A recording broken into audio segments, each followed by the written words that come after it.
Primeiramente, boa tarde a todos. A gente está iniciando a primeira roda de conversa, bate-papo, palestra do projeto Resistência Artística 2023. Ela faz parte de um contexto de algumas palestras, algumas oficinas que vão acontecer ao longo dos próximos 10 meses, aproximadamente. E ela faz parte da exposição Arte Digital, Tecnoscópio.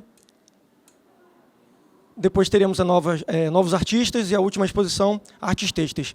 O projeto Resistência Artística ele é de realização da WN Recursos, de apoio da Free Online, da Sinimbu, do Instituto Energisa, patrocínio do Grupo Energisa, do Governo do Estado do Rio de Janeiro e da Secretaria de Estado de Cultura e Economia Criativa, através da Lei Estadual de Incentivo à Cultura.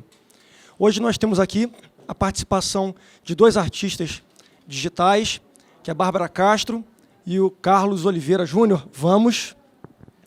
que tem suas obras expostas aqui conosco, na exposição, e vão bater um papo conosco, falando sobre o processo todo de criação, a gente pode também passar por... A gente tem chamado a exposição de Tecnoscópio Observatório Digital. O que é o Observatório Digital? É a reflexão, né, desse novo processo que a gente está descobrindo, de arte inovadora, voltada para a tecnologia. Então, eu acho que permear esse assunto todo é muito legal para a gente quebrar paradigmas que muita gente tem na cabeça aí. Tem muitos artistas que questionam se é arte ou se é ferramenta, né? Então, eu acho que a gente pode passar por esse debate todos juntos aqui. Uma boa tarde a todos. Vamos aproveitar, então. Quem começa, a Bárbara ou o Carlos? Bárbara, por favor. Começa para a gente, por favor. Boa tarde. Meu nome é Bárbara Castro. Queria agradecer aqui o convite, né, de participar da exposição e de estar aqui hoje compartilhando ideias, pensamentos. Estou muito feliz de estar aqui junto com o Vamos, porque nós somos aí parceiros da comunidade de programação criativa, né? Então, e de pós-graduação também. Então, acho que vai ser interessante a gente poder conversar. Eu vou falar um pouco sobre o processo de criação da minha obra, que está aqui, que é a Mata, Amazônia Legal. E acho que depois a gente pode, né, passa a palavra e a gente depois elabora aí na conversa. Bem, essa obra, na verdade, ela começou há muito tempo no processo de criação, inclusive porque mês passado fizeram 5 anos que eu defendi meu doutorado já. Uau. Já faz muito tempo. E o meu doutorado foi sobre a experiência estética como uma função vital, numa tentativa de pensar um outro tipo de instinto de sobrevivência, né? Até que ponto a experiência estética poderia ser uma forma da gente provocar algum tipo de conectividade com outros seres vivos, já que a gente vive essa crise da biosfera e o antropoceno, que são angústias que me atravessam muito. E lá no meio da pesquisa, como eu estava falando sobre função vital, né, a respiração é uma função vital. E ela, curiosamente, ela é uma das poucas funções que a gente pode fazer voluntária ou involuntariamente, né, no nosso corpo. Então, a gente respira o dia inteiro sem estar pensando nisso, mas a gente consegue voltar a nossa atenção e praticar a respiração com consciência. E isso leva a respiração a ser prática de muitas, de ser uma das ferramentas de muitas práticas artísticas, normalmente ligadas à performance, né? Bem, no meu caso, eu trabalho com arte interativa, né? Com arte computacional. E aí eu estava muito preocupada, assim, eu queria fazer um trabalho, eu trabalho com arte computacional, especificamente assim, com visualização artística de dados. O que é isso, né? A gente poder usar dado, alguma informação, com código, para gerar algum tipo de interatividade que você vai conseguir visualizar aquele código. Ou, no caso aqui, eu nem acho que seja uma visualização no sentido de que você esteja facilmente compreendendo a informação, porque eu também sou designer, né? A gente está aqui, eu tentei fazer uma experiência sensorial dos dados. Então, a proposta eu peguei os dados do desmatamento da Amazônia, que a gente tem, do programa de desmatamento do governo. Então, a gente tem dados que são taxas anuais de desmatamento desde 1988. E elas são lançadas, né, anualmente. E 88, curiosamente, é o ano que eu nasci. E aí, esses dados, se você entra no site do governo, você tem lá um gráfico de barras. Você facilmente vê que cresceu muito, depois desceu bastante, depois cresceu um bocado. E aí...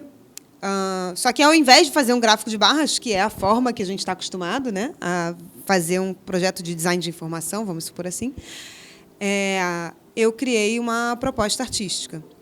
E essa proposta artística, acho que tem duas questões.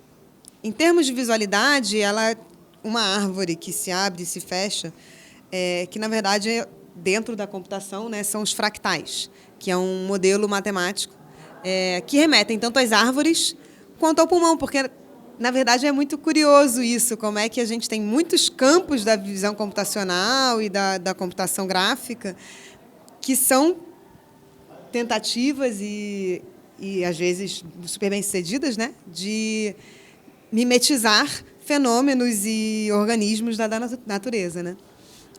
Então, o fractal é essa primeira camada de visualidade. E a segunda coisa, então, é que eu resolvi mapear cada um desses dados anuais, ao invés de ser no tamanho de uma barra, ele é numa velocidade que essa árvore abre e fecha.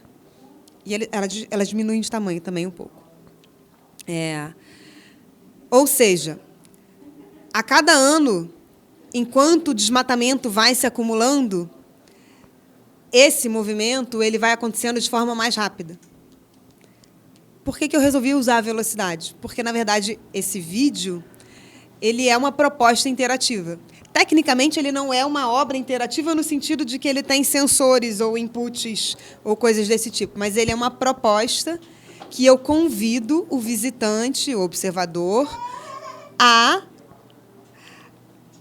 sincronizar a sua respiração, função vital, já que ela é possível de ser feita voluntariamente, com esse movimento. Portanto, ao longo dos 3 minutos aí da animação, se você sincroniza a sua respiração, no final você vai estar aí meio com uma situação que é uma hiperventilação, né? Não uma hiperventilação real, mas ali uma hiperventilação simulada, né? Sei lá, se é que a gente consegue simular isso no nosso corpo. A provocação, então, é a gente sentir no nosso corpo o que seria esse desmatamento, já que sensibilizar para o processo de desmatamento da Amazônia é uma coisa muito difícil, porque é um fenômeno de larga escala e muito distante. Então, enfim, isso, na verdade, depois, né, aquela primeira camada da minha pesquisa que eu mencionei, que foi meu doutorado, foi sobre instinto de sobrevivência, e, atualmente, eu estou trabalhando especificamente com a visualização de dados como meio de sensibilização socioambiental. Então, está sendo bem curioso falar sobre essa obra aqui, porque a projeção está acontecendo exatamente na minha frente. Então, eu estou aqui quase que numa terapia, falando. E é isso, é usar os fractais e o movimento e a respiração com esse intuito de pesquisar a visualização de dados como meio de sensibilização socioambiental, mas, na verdade, com esse background ainda, que pensar como a arte pode contribuir para uma reorientação do nosso instinto de sobrevivência na medida que a gente vive essa situação de emergência climática, né? E tudo isso é feito com código, que nem a obra do Carlos. Vamos. Então, essa foi a explicação. Acho que já foi um princípio aí para o papo.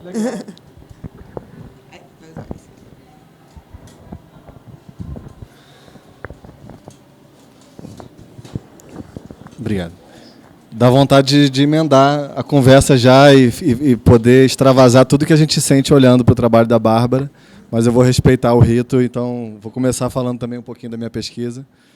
Eu sou o Carlos, mais conhecido como Vamos, que é um nome artístico que eu utilizo na internet. E, assim como a Bárbara, também o doutorado ele é um espaço de reflexão muito intenso e de produção e de autoconhecimento sobre essa pesquisa que a gente vem fazendo de uma forma quase que espontânea, intuitiva, mas no doutorado a gente tem essa oportunidade de organizar o pensamento e tentar encaixar isso numa linha histórica, né? Fazer algum sentido de uma contribuição. Então, eu ainda estou no doutorado e ainda estou me entendendo com o assunto que eu tenho pesquisado, estou na metade dele. E nesses 2 anos que eu estou pesquisando esse conceito que eu estou chamando de arte de código aberto, muita coisa boa já aconteceu.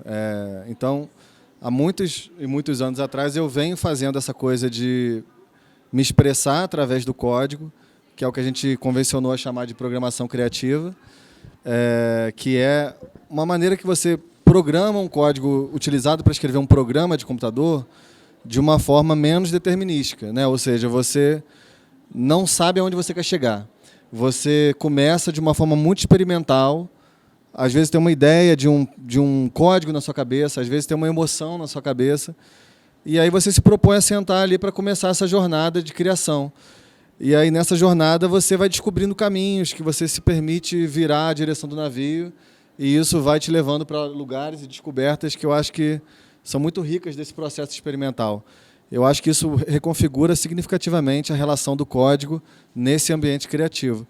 E antes mesmo de entender que isso acontecia, a gente já fazia isso de uma forma espontânea, porque a gente sabia que tinha alguma coisinha ali dentro. Então, essa é a essência da coisa do que a gente faz. Então, tentando entender um pouco mais sobre essa coisa, eu busquei, nessa pesquisa da arte de código aberto, fazer a minha contribuição, que é investigar o que acontece com esse código quando a gente abre ele para que outras pessoas possam alterar esse código. E se apropriar mesmo, assim, não apenas mudar as coisas que já estão ali predeterminadas, mas criar suas próprias versões. E eu sei que tem alguns biólogos aqui hoje, então eu vou falar com bastante cuidado, mas eu estou muito aberto também a considerações, porque a cada vez que eu tenho a oportunidade de conversar com os biólogos, a conversa ela contribui muito para a minha pesquisa também, então eu venho já colecionando várias conversas e leituras na biologia, porque eu tive a oportunidade de conversar com um filogenista, que é uma pessoa que estuda essa hipótese evolucionária das espécies que vão se desdobrando a partir das variações. E ele olhou esse trabalho da arte de código aberto e falou: isso aqui é uma árvore filogenética. Não sei se vai dar para ver aí, mas em algum momento ela deve ter aparecido aqui atrás. O que acontece? Eu pego um trabalho original, que é um código, coloco na instalação, e os visitantes eles podem chegar e ir alterando esse código que eu coloquei ali. E eles podem salvar isso, ou seja, cria uma variação direta do código original. As pessoas seguintes elas podem continuar criando a partir das criações anteriores. Isso vai criando uma árvore que vai se ramificando e, naturalmente, lembra a árvore filogenética por conta dessa propriedade evolutiva, né? A evolução não é a melhor palavra, mas essa variação ao longo do tempo.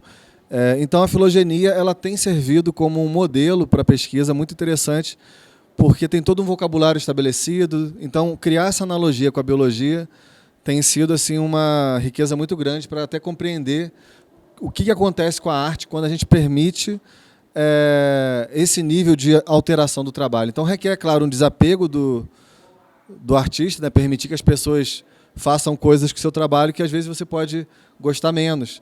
Mas eu confesso que boa parte do que eu vejo, se não a sua totalidade, é uma surpresa muito prazerosa, porque a sensação é de que você, como criador, artista, autor, você não dá conta de explorar tudo que aquilo que você está se colocando diante é possível de explorar. Então, quando você coloca na mão de outras pessoas, as pessoas naturalmente vão levar o seu trabalho para lugares que você não conseguiu prever num primeiro momento. Então, antes mesmo de criar a instalação da arte de código aberto, eu já vinha percebendo isso acontecendo numa rede social, que era uma rede social onde ela só é possível compartilhar arte feita em código, arte computacional. Não é como um Twitter, Instagram, que você pode colocar uma foto ou um vídeo. Nela você só compartilha código que cria no final uma imagem ou um áudio. E aí lá também é possível você criar essas variações. E, então, muitas das coisas que eu ia colocando nessa plataforma já acontecia esse fenômeno. Então, para mim, ali era a minha pista, né? onde eu percebi isso acontecendo. E, na verdade, eu não estou criando uma coisa nova. Isso é uma coisa que já tem nome há pelo menos 20 anos. Mas, na pesquisa, eu estou me propondo a esgotar um pouco mais esse assunto para tentar elencar essas características, né, do que acontece com o trabalho quando a gente abre ele. Então, é uma proposta de investigação coletiva e aberta. E aí, de repente, eu vou fazer uma ponte com uma conversa que a gente teve, já fazendo, se você me permitir. Claro, fica à vontade. Porque a gente, para chegar aqui, foi um processo de muita conversa e também de construção coletiva. Eu, desde o começo, me abri muito às considerações da equipe de curadoria da exposição, porque, para mim, é sempre muito rico entender quais os recursos que a gente tem, qual é a temática que a gente está inserido para tentar buscar esse diálogo. E a gente entendendo esse conceito do tecnoscópio, né, como esse observatório da tecnologia digital, e eu também nas minhas leituras, eu gostaria muito de fazer um parêntese aqui, porque acho que a Bárbara já deve ter ouvido falar também como pesquisadora, mas é uma pessoa muito pouco conhecida, que é o Álvaro Vieira Pinto, que é um cara que foi um filósofo da tecnologia no Brasil, e ele foi exilado na época da ditadura, ele teve que publicar seus trabalhos de forma póstuma, e durante a ditadura ele ficou no anonimato, sobrevivendo através de tradução de bibliografias. Então é um cara que, infelizmente, a gente não teve condição de retribuir a tudo que ele escreveu e pensou. Desde a década de 50, 60, o pensamento dele estava muito à frente do tempo. E ele, assim, uma cereja do bolo é que o Paulo Freire considera ele o único mestre que ele teve em vida. Então é uma coisa que é uma pessoa diferenciada. E ele é um filósofo que pensa de forma crítica. Não é o único filósofo da tecnologia no Brasil nesse período. A gente tem o Flusser, né, que é tcheco-brasileiro, e eles não se conheceram. O que é uma pena assim, absurda. Seria ótimo ter tido o Flusser e o Álvaro Vieira Pinto conversando. Mas estou falando tudo isso porque o Álvaro Vieira Pinto começa a obra dele, são 2 volumes dessa grossura, o conceito de tecnologia, e ele começa falando sobre um estado de maravilhamento diante da tecnologia. Então, quando a gente olha para uma coisa e a gente não entende exatamente como ela funciona, a única coisa que nos compete é maravilhar-se. Porque o maravilhamento ele é um estado de afastamento também do objeto. Então, a gente não consegue ressignificar aquele objeto. Ou seja, eu só consigo ver de longe, de alguma forma, como se aquilo brilhasse, me maravilhasse.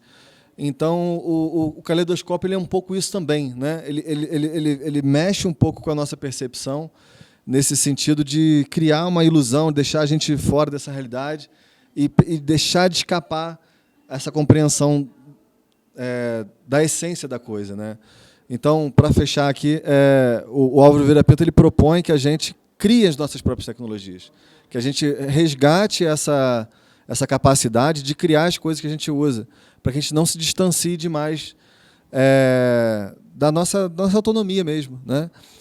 Então, para mim, o código ele é esse lugar, né? O código que a gente está falando aqui o tempo inteiro é o código que está no trabalho da Bárbara, que está aqui no meu trabalho também. É um código que permite que a gente vá na essência da computação e ali a gente consiga explorar as possibilidades de uma forma que a gente escape disso que está já dado, já construído, já acabado, para pensar de fato uma coisa que a gente possa imprimir a nossa necessidade. Bom, pode ficar com isso aí, deixa aqui. Tá. Bom, legal aí, ouvir vocês falando sobre esse processo de criação de vocês, né?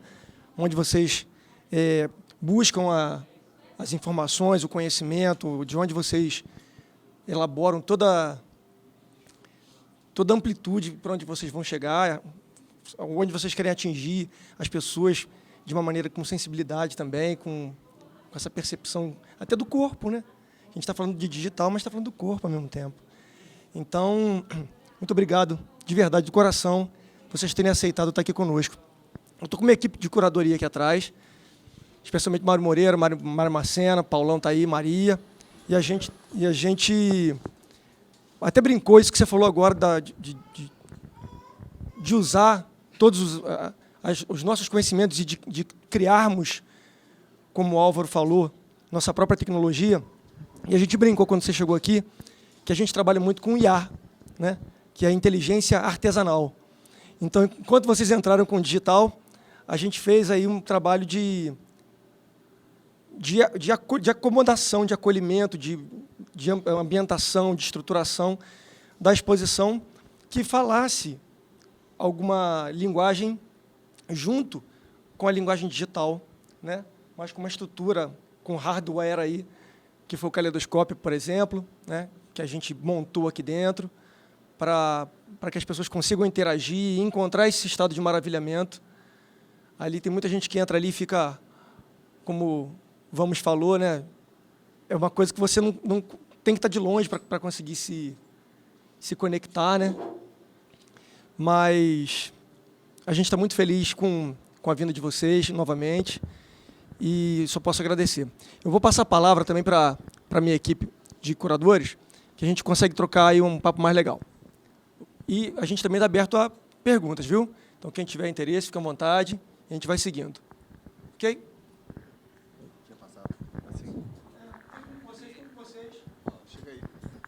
Legal. Bom, boa tarde, obrigado pela presença, Carlos Vamos, Bárbara Castro. Eu queria pontuar algumas questões que eu, na equipe de curadores, percebi na obra de vocês. O visitante, ao entrar na exposição Tecnoscópio, ele vai experimentando sensações nos vários ambientes, e a visitação culmina nessa sala, com a obra da Bárbara Castro e do Carlos Vamos. Isso não é por acaso, naturalmente, o desenho, a expografia pensada na exposição. Aí nós percebemos que a obra de vocês tem muitas similaridades, né? Isso que eu queria pontuar. Primeiro, pela qualidade das questões que vocês estão levantando, né, dos discursos presentes na obra, a questão do desmatamento da Amazônia, é uma questão global de sobrevivência do planeta, e a valorização da subjetividade, a potência das singularidades que o Carlos, né, trabalha, e isso dialoga, que é vida, né? Por outro lado, também, reunir a obra de vocês nessa sala pareceu para nós da curadoria muito natural pela qualidade da pesquisa estética, tá? Não só pela qualidade da imagem, da representação da imagem que é projetada para os visitantes, mas também da qualidade dessa imagem. Você falou da mata, eu vi ali brônquios, né? E a questão também, né, dos fungos, enfim. A imagem, né, que vocês produziram para representar para o visitante essas ideias tem uma qualidade estética muito grande. E terceiro, que eu percebi, que para mim é muito saudável, muito salutar, é essa aproximação intensa entre a biologia e o campo da pesquisa estética, que já não é nova essa aproximação, né? Na década de 90, o campo da biologia entrou no campo das ciências humanas e hoje está também na engenharia, enfim, inevitável. A autopoese virou um assunto, enfim, muito conhecido. Então, esses três aspectos nos mostraram que a obra de vocês elas têm um diálogo muito potente. Então, para nós, foi muito natural imaginar essa sala com a obra de vocês. Tá? Eu queria, em nome do Filé e da equipe toda, agradecer mais uma vez a vocês terem aceitado o convite. E é isso, eu queria fazer essas pontuações que eu acho que tem a ver, né? Eu acho que você conseguiu perceber uma coisa que, na verdade, a gente não falou, né? A gente falou sobre a companheira de pós-graduação, mas eu participei, hoje em dia estou um pouco mais afastada, mas participei por mais de 10 anos do Núcleo de Arte e Novos Organismos, que é o NANO, lá da FRJ, que é coordenado pelo Guto Nóbrega, que é o orientador do Carlos, e pela Malu Fragoso, que eles não orientaram minha tese, mas eles orientaram também, apesar de não serem orientadores oficiais. E eles são justamente um grupo de pesquisa de arte, ciência, tecnologia e natureza. Então, eu sou cria direto do NANO, a minha pesquisa enfim, devo muito a eles, assim. Então, isso que você falou sobre a biologia... E meus pais são biólogos também, né? Então, eu tenho esse pezinho antes do Nano, não posso falar sobre isso. Morei 15 anos dentro da floresta, não seria à toa que eu não fui sensibilizada também por essa vivência, mas é interessante que vocês tenham, né, conseguido fazer essa aproximação, mesmo sem a gente ter mencionado, explicitado isso, né? Assim, isso é muito legal. Uma outra questão também que eu percebi, que nós percebemos, é que o sentido da obra está presente nas imagens, nas representações, mas sai também daqui de dentro e vai para os dados, como você falou, né? Então, o sentido da obra não está só na obra, né? Por isso é uma obra de arte contemporânea, né? O sentido da obra também está fora da obra, né? É preciso pesquisar, ver os dados, entender o que é o Fissaro, enfim, para você entender, então, no sentido mais amplo, né, o que vocês estão propondo. Isso foi coisa que nós percebemos e para a gente foi muito gratificante, né? Porque nós que gostamos dessa loucura toda, a gente quer, de alguma maneira, decifrar esses códigos, né? Sim. Os curadores querem decifrar os códigos que os artistas estão propondo. Então, cada um faz o seu mergulho e, no final, a gente chega a alguma coisa. Muito bacana. Legal. Quer falar alguma coisa? Não sei, eu acho que... A gente está falando muito de código, né? Acho que é legal a gente definir o que é esse código, né? Eu acho que quando você fala a palavra vida, nesse contexto da biologia, com certeza joga a palavra código para outro lugar, né? O código DNA. E quando a gente fala de arte, o código vai para outro lugar de novo, vai para a linguagem, né? O código oral, verbal, gestual, e na linguagem também, né? Todas as regras que compõem a fala e a linguagem. Então, o código é isso, são as regras que definem o funcionamento, o armazenamento de uma informação, né? Quase uma linguística. Está dentro desse reino da linguística. Então, o código, na verdade, é um dado bruto que ele, na verdade, não é qualquer dado, é um dado instrutivo. Ele vai instruir algo a acontecer depois, né? Então, no caso, uma informação que está ali guardada. E eu acho que todo dado, na verdade, tem essa natureza. Aí a gente pode discutir só sobre isso. Acho que já está uma questão super filosófica aqui. Mas o código que a gente está se referindo aqui é o código que a gente escreve para os computadores, para instruir os computadores como funcionar. E tem uma frase ali na entrada da exposição, como é que era? O computador nunca cansa? O computador nunca cansa. O computador, de uma forma bastante crítica aqui, eu não quero fazer elogio nenhum ao computador nesse sentido, mas o computador ele é um trabalhador perfeito, né? Porque ele nunca cansa, porque ele consegue fazer a mesma tarefa sempre do mesmo jeitinho, dadas as mesmas condições. Então a gente entra num reino onde o computador ele é essa máquina que veio para fazer as coisas tal como a gente não consegue. Porque a gente, quando vai fazer a mesma coisa igualzinho, a gente não consegue, porque da segunda vez já está totalmente diferente da primeira em algum nível, né? Então, esse determinismo do computador é muito mágico. Então, quando a gente escreve um código nesse lugar do computador, a gente está dialogando com esse determinismo. Mas a arte não quer ser determinista, né? Imagina fazer sempre o mesmo tipo de arte, porque já que eu estou trabalhando com computador, tudo vai sair igual, porque tudo lá é igual. E a gente está aqui vendo duas leituras completamente diferentes de uma proposta determinística que a gente, como artista, tem o dever de quebrar. E aí a forma como a gente faz isso é através da aleatoriedade, que é a nossa estratégia para quebrar esse determinismo do computador. A aleatoriedade, basicamente, é como jogar um dado para cima e a cada vez que esse dado cai numa posição, a coisa se comporta de um jeito diferente. Só que imagina que esse dado não tem só 6 lados, esse dado ele tem infinitos lados. Então, o computador permite jogar um dado infinito e a cada vez que esse dado cai, a gente vê um trabalho novo diante da nossa frente. É isso que a aleatoriedade permite. Então, a gente conseguiria, em tese, abrir mão completamente do determinismo do código do computador. Então, se eu vou nessa direção, é como se eu fosse indo em direção a um chuvisco de uma TV fora do ar. Ali é totalmente aleatório, né? A cada hora a imagem está de uma coisa. Isso é interessante em termos estéticos. Mas o que é interessante como artista nesse lugar é equilibrar isso. É ter um pouco de determinismo e um pouco de aleatoriedade.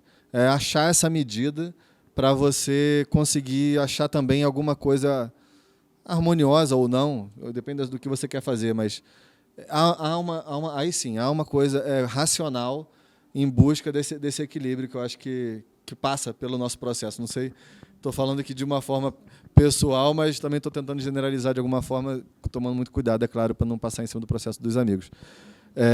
Mas isso é muito presente na bibliografia também, que a gente pesquisa, né? Então, enfim, tem várias palavras também que outros pesquisadores utilizam para essa dinâmica, mas é esse código, né? Quer complementar? Eu usei no mestrado, eu usei o termo do grau de indeterminação, né? Que é do Simondon.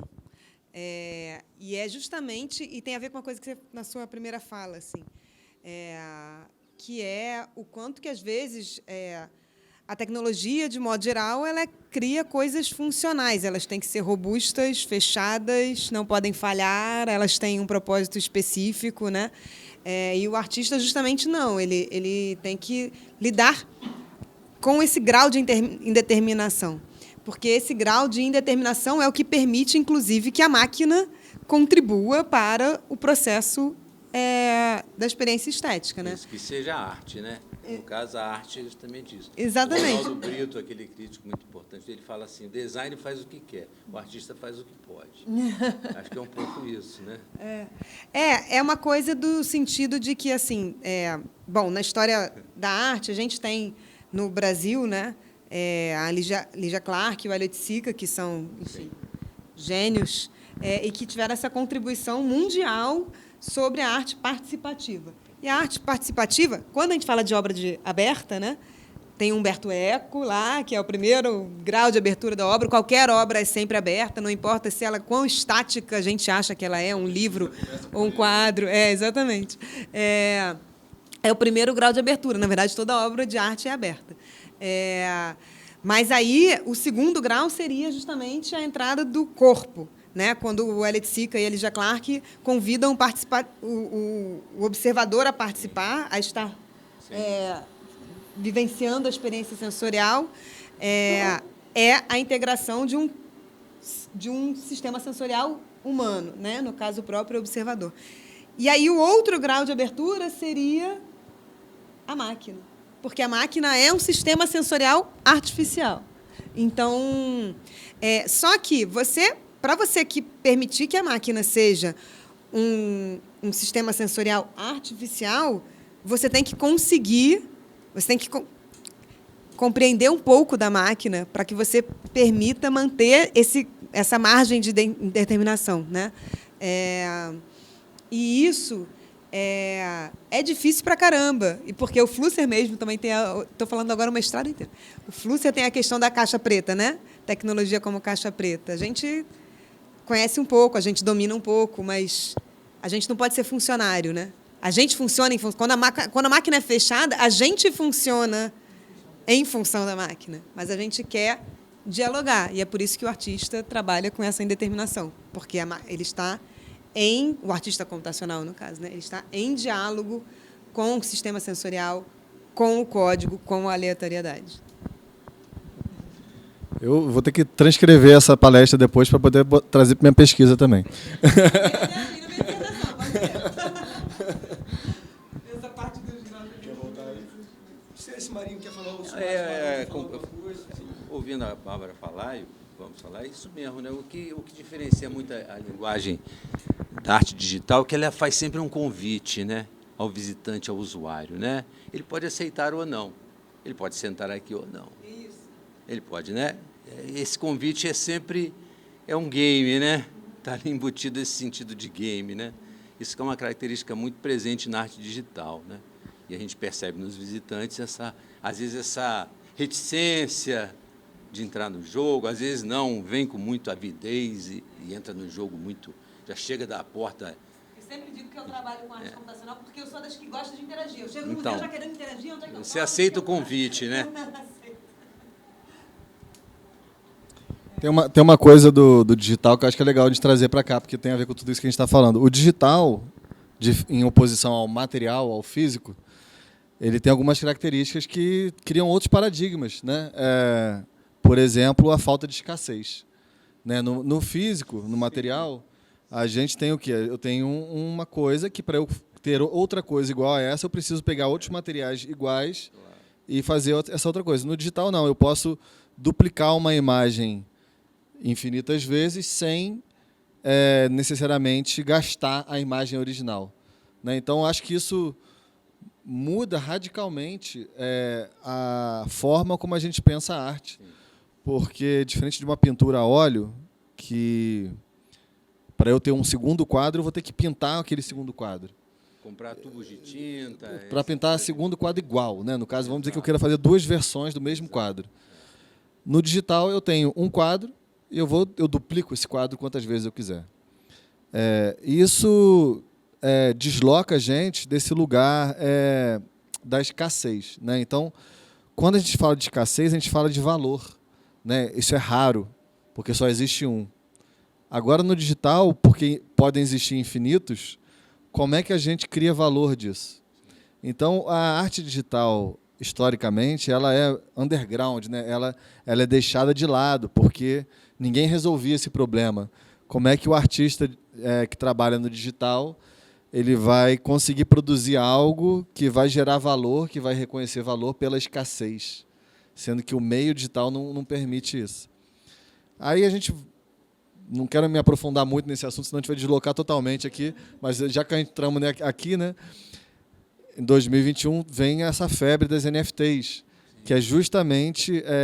outro nome é criptoarte, né, que é justamente uma escassez artificial. Sim. Então, ela cria uma escassez artificial do digital. E é isso que ela se propõe a fazer, e ela cria valor, e ela revoluciona, de alguma forma, o mercado de arte digital, porque ela, inclusive, ela dá uma reviravolta, né, no mercado de arte tradicional. Ela consegue volumes de vendas que o mercado tradicional não estava conseguindo, especialmente durante a pandemia. Na verdade, foi uma saída que o mercado encontrou para lidar com esses novos produtos que não são palatáveis, né? Exato. Então, foi assim uma reviravolta, né? E agora a gente está no outro momento disso tudo, dessa história que nunca para. Mas, como artista nesse meio, eu me pergunto assim, por que eu quero voltar a essa escassez artificial? Será o que eu estou, de fato, perpetuando com isso? A ideia de você fabricar a escassez artificial é legal porque você permite você ganhar um dinheiro com uma coisa que você está se doando ali, seu trabalho, sua pesquisa.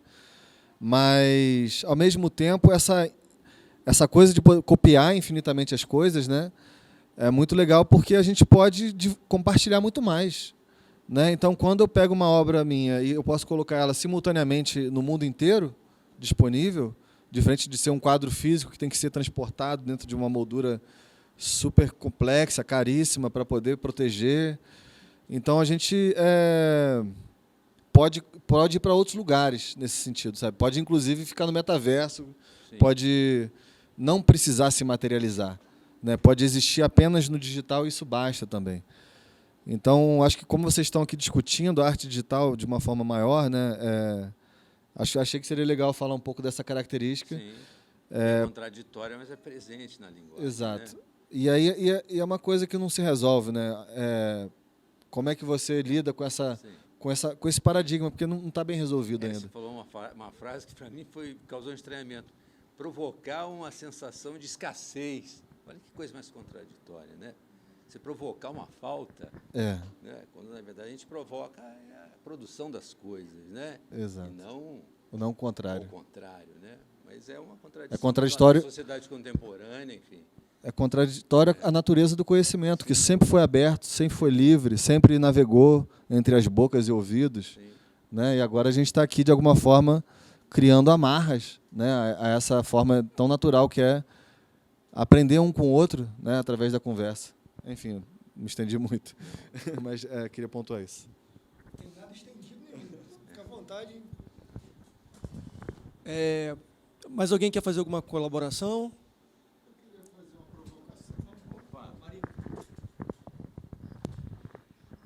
Então, eu não sou do mundo da arte, né?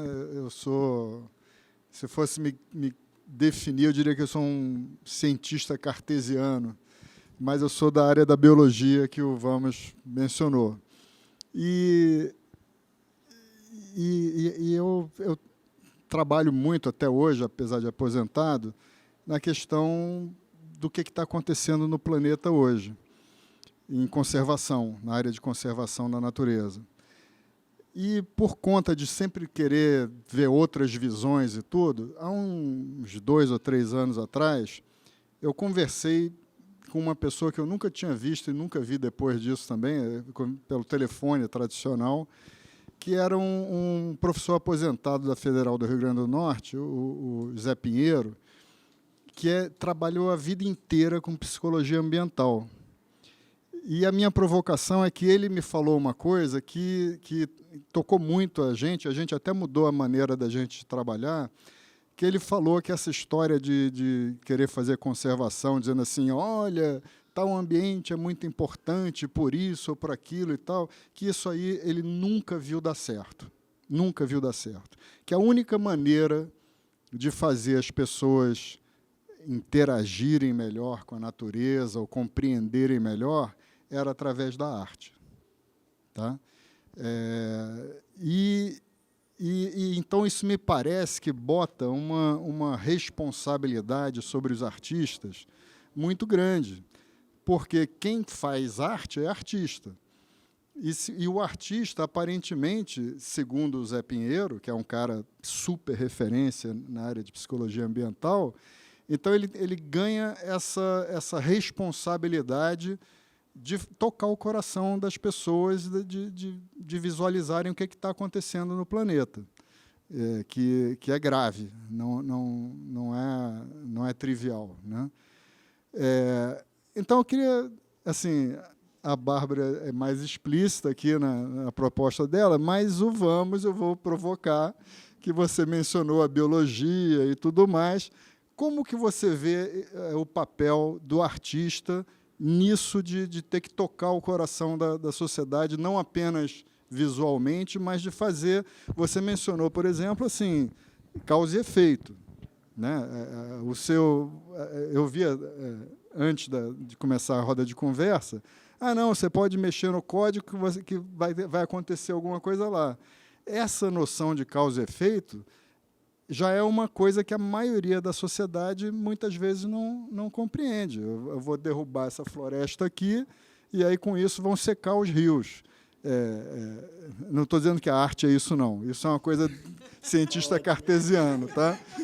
Mas a compreensão de que existe causa e efeito no mundo, né? É um exemplo.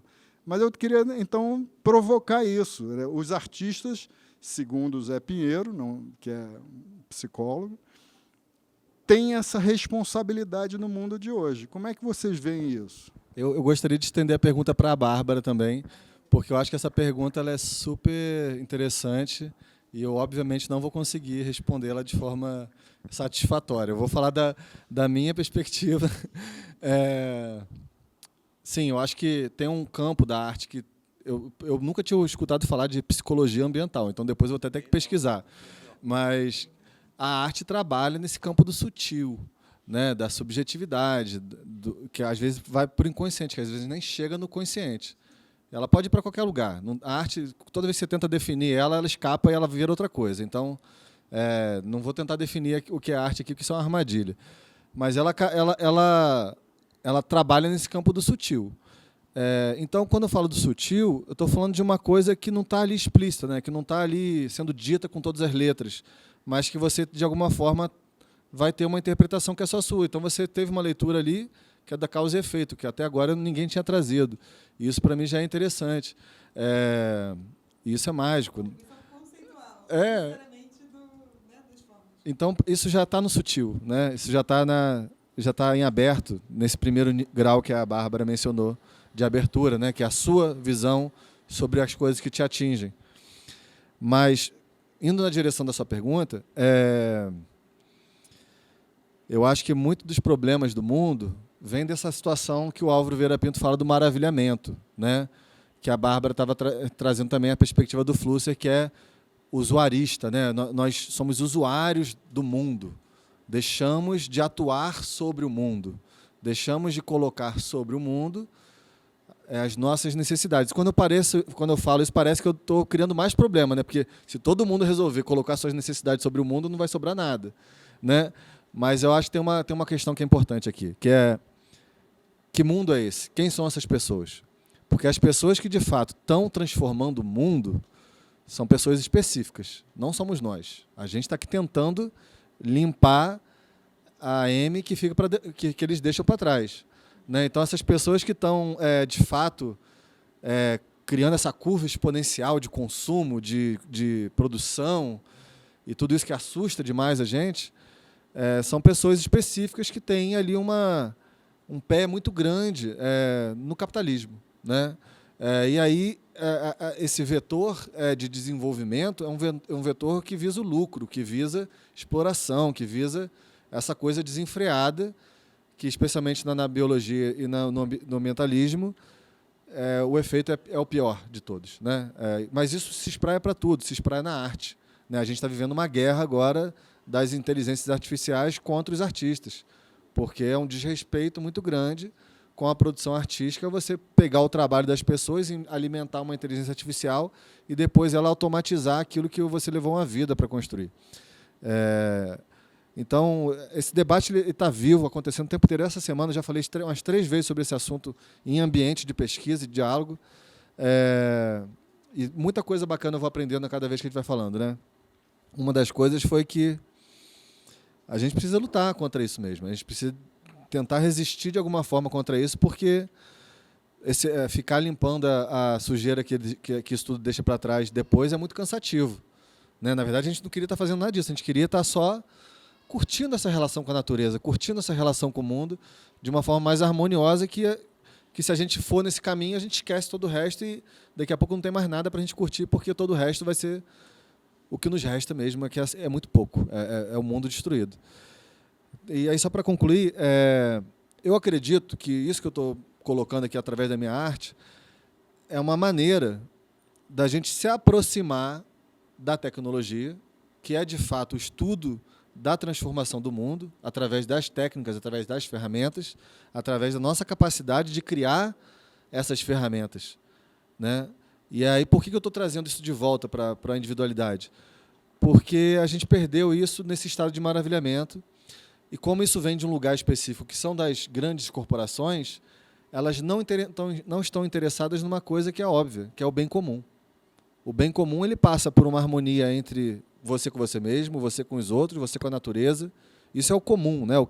É o que nos compete, é o que nos é compartilhado, é o que, se está bom para mim, está bom para você, se está ruim para você, está ruim para mim. Então, isso é o comum a nós, né?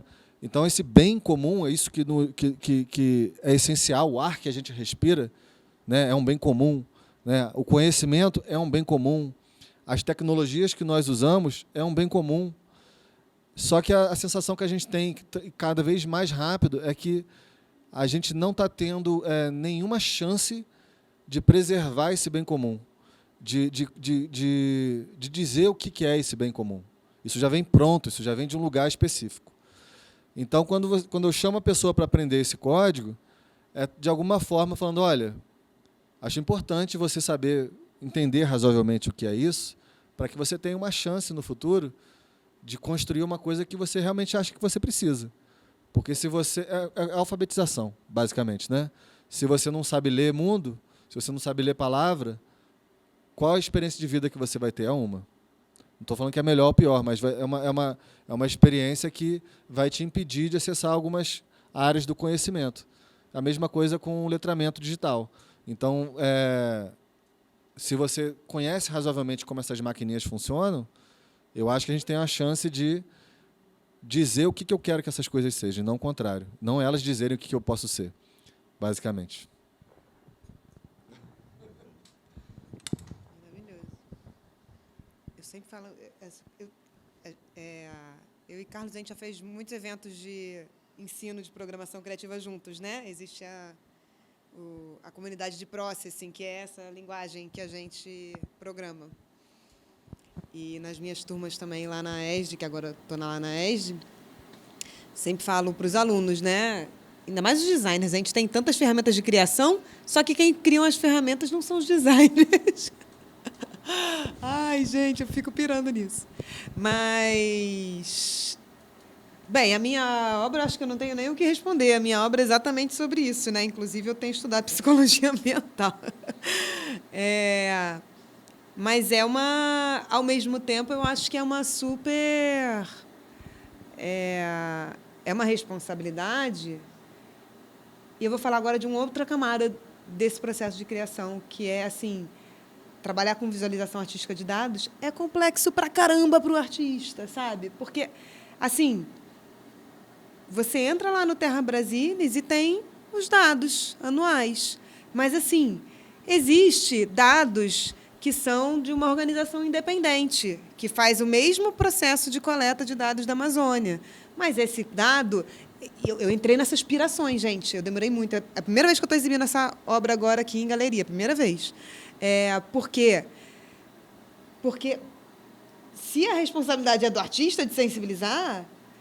Caramba, o artista tem que estar junto com os cientistas, porque a gente não entende dessas coisas. Então, assim, é muito louco que eu estou fazendo um trabalho aqui que está baseado em números que são gerados por processamento de imagem de satélite, que tem cobertura de nuvens, que tem trocentas milhões de questões que estão envolvidas até esses dados chegarem na plataforma do qual o artista resolveu fazer um trabalho, entendeu?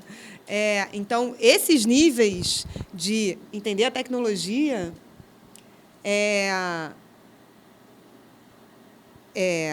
eles têm que perpassar todas as pessoas, né? Inclusive os artistas, inclusive os cientistas.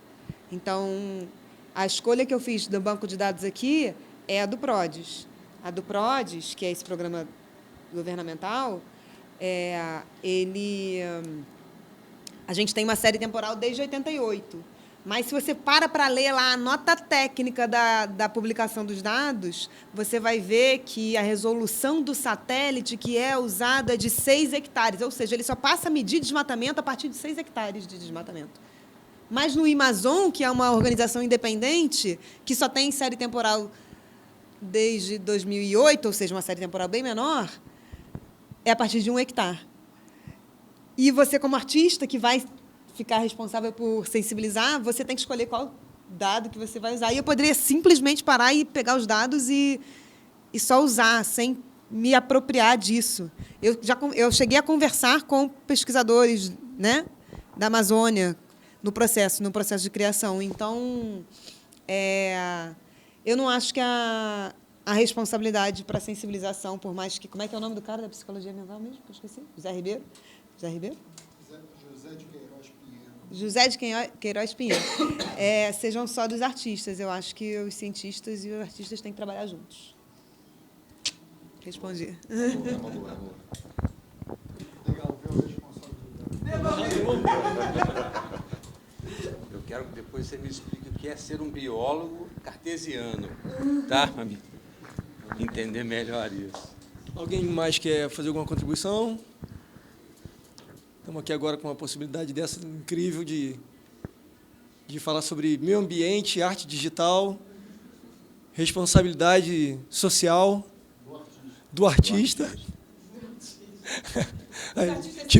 Tirou de novo. Marinho, quer... Entendendo o que o Vamos falou, que a Bárbara falou, né, a arte está no campo do sutil, portanto, no campo do sensível, né?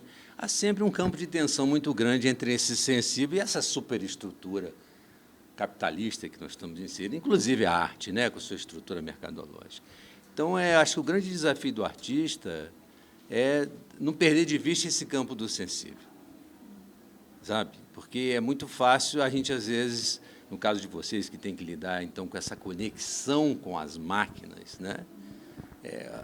Onde começa um e termina o outro, né? Porque a arte é justamente isso que fica no campo do sensível, né?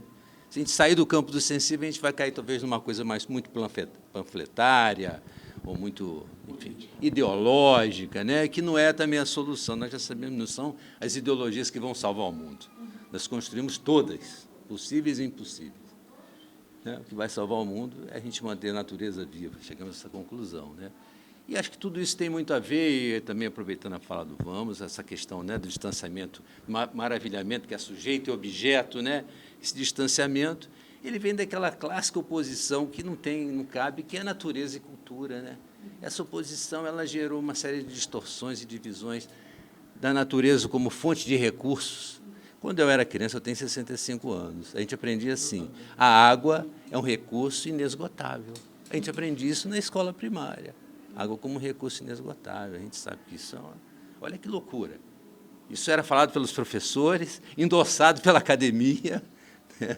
E todo mundo acreditava nisso. Isso não é verdade. Moralmente era aceitável gastar água, abrir a torneira e deixar sair. Ah, não, a chuva vai recuperar essa água. A gente sabe que não é bem verdade isso. Então, acho que o desafio dos artistas em tempos de crise, como nós estamos vivendo, é não perder de vista esse sensível, mas eu acho que a possibilidade, como você falou, é a gente entender melhor esses mecanismos todos, para que eles nos ajudem, de alguma maneira, né, a criar uma possibilidade, né, de futuro. Eu também acho que a gente vive uma situação extremamente grave, do meu ponto de vista. Eu sou seguidor do Viveiros de Castro, então, assim, a gente vive muito dentro dessas ideias, né, dessas crenças. Então, é isso que eu queria colocar. Encerramento? Pode ser. Vou jogar uma coisa aqui que não está muito amadurecida na minha cabeça, mas já que o tema do maravilhamento pegou, né? Uma coisa que o meu orientador, o Guto Nóbrega, me jogou esses dias. Carlos, talvez o oposto desse estado de maravilhamento seja o encantamento, né? Porque não elaborei isso ainda muito bem, mas vou tentar aqui elaborar junto com vocês. Ou seja, se o maravilhamento ele está aqui nessa passividade, né, de ficar rendido ao que já está diante de mim, o encantamento ele requer um envolvimento, né? Ele quer uma coisa, uma dança do prazer, assim, com aquele objeto. E por essa dança de prazer, talvez eu consiga entender como aquilo funciona. Então, esse encantamento ele antecede o entendimento, né? Ele me joga em direção ao entendimento, no sentido de que eu já me interessei e quero saber mais. Então, eu acho que a arte também está nesse lugar, né, de encantar, não de maravilhar, mas de encantar, de talvez encantar seu pensamento para pensar em assuntos que sejam pertinentes, que você nem sequer se dava conta, ou que enfim, não quero parecer soberbo, né, de que a arte tem esse papel todo, mas é legal entender essa magia, né? Magia, também descobri há pouco tempo atrás que magia vem do persa, que é poder, ou seja, esse poder de encantar, né? Então, a magia da arte, que é gerar esse estado que te convida a entender mais sobre algo. Então, se a gente está falando ali sobre uma curva de desmatamento, e isso eu consigo sentir na minha respiração, isso está, de alguma forma, me encantando a pensar sobre esse desmatamento de uma forma mais visceral, né? Mais sutil, mais em outro lugar, né? E acho que isso tem uma profundidade, isso fica na gente, sabe? Isso não está mais no racional, isso está em outro lugar, que às vezes vai levar 10 anos para você chegar lá e voltar, opa, olha o efeito daquilo lá agora, né? É quase um descompromisso com a didática. É quase um descompromisso com fazer-se entender. É uma coisa que é quase uma fagulha que você joga e aquilo vai ter um efeito, mas que você não precisa da obrigação do efeito. Você só acender uma coisinha que pode demorar muito para germinar, para virar alguma coisa, sabe? Que é melhor do que a gente nunca germinar nada, né? Então, é difícil a gente trabalhar com urgente na arte, né? Porque aí vai para esse campo ideológico, político muito rápido. Mas é interessante pensar que a arte tem esse efeito de longo prazo dentro de nós, sabe? De uma coisa que vai amadurecendo com o tempo, que conforme a gente vai se envolvendo mais, se encantando mais com o assunto, aquilo vai crescendo dentro da gente. Acho que é um bom fechamento. Obrigado. Obrigado pela oportunidade de estar aqui com vocês. Vou fazer só um comentário. Você usou uma palavra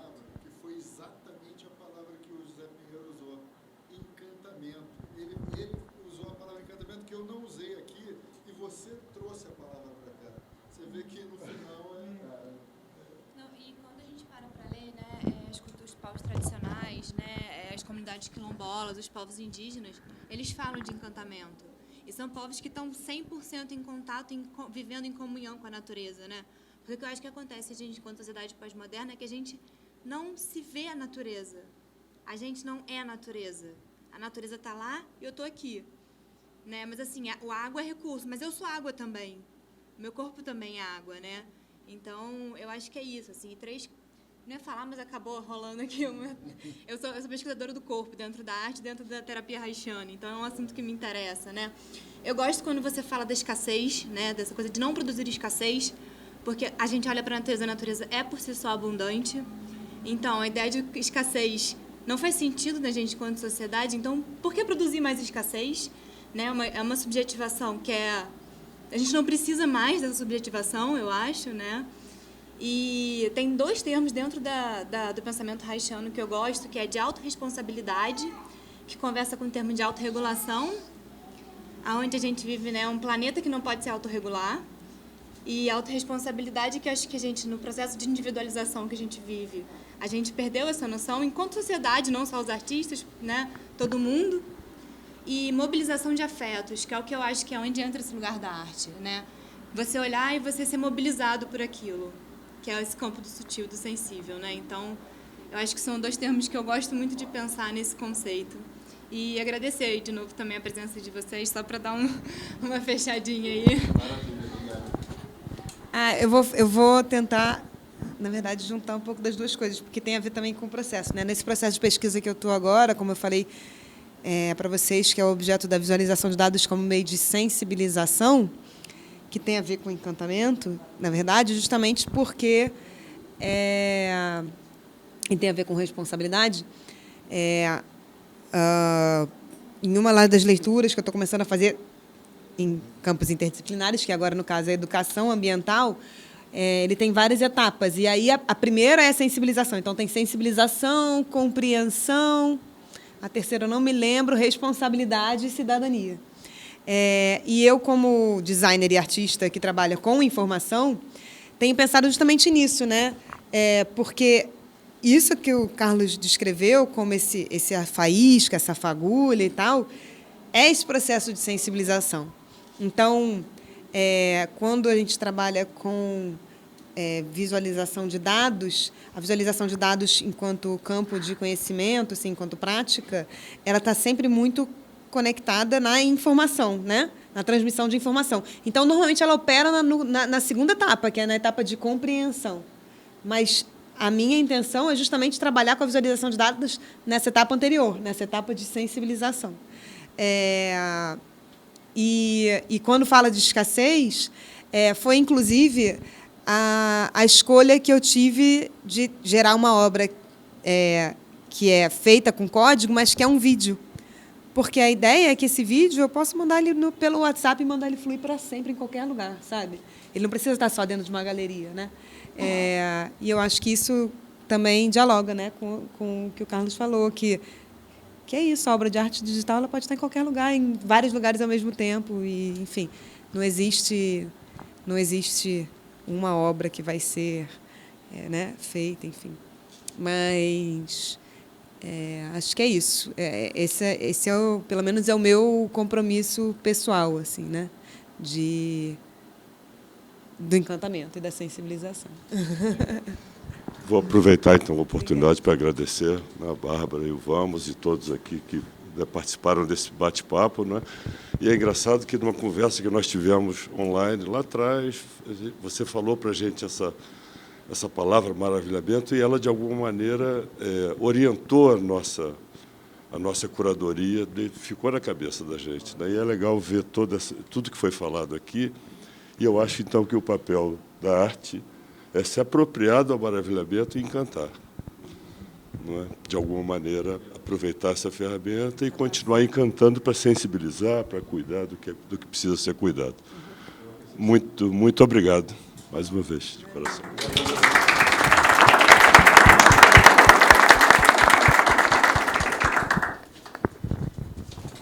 Você falou de novo do maravilhamento, do encantamento, eu ia fechar assim também. Que esse papo maravilhoso, que ele encante muita gente por aí afora e a gente consiga transformar aí a nossa sociedade e o digital. numa sociedade melhor, né, com uma natureza rica e abundante, que a gente consiga viver melhor em harmonia. Muito obrigado mais uma vez a todos. O projeto Resistência Artística, ele é uma realização da WN Recursos, com o apoio da Sinimbu, da Free Online, do Instituto Energisa, patrocínio do Grupo Energisa, do Governo do Estado do Rio de Janeiro e da Secretaria de Estado de Cultura e Economia Criativa, através da Lei Estadual de Incentivo à Cultura. Muito obrigado a todos, forte abraço e até breve.